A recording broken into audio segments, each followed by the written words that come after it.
Welcome to my new blog. तो आज के इस वीडियो में मैं आपको घर दिखाने वाला हूँ। तो आज मैं अभी सोफे पे बैठा हूँ। अब देख सकते हैं मेरा ये जो है ये बेडरूम है। और यहाँ पे आपको मैं वहाँ पे मारिया है और यहाँ पे वो चादर वगैरह है। तो आज की जर्नी हमारी यही तक होने वाले हैं। और यहाँ पे मालिया के ऊपर यहाँ से एक हमारे ऊपर भी एक मालिया है और सामने जो है वो बेड है। ये हमारा पूरा कबाट, वो एसी, मम्मी पापा का फोटा। एक सेकंड में आपको जरा थोड़ा पास से दिखाता हूँ।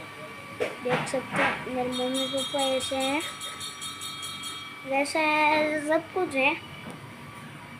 आप यहाँ पे भी देख सकते हैं।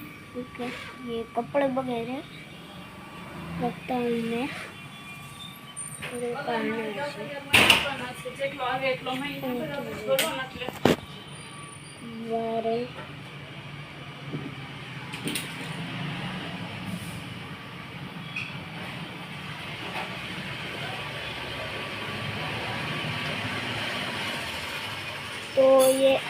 तो यही था मेरा घर। और अब bye bye, tata, see you. एक बार देख लीजिए फिर से अच्छे से बोल दूँ।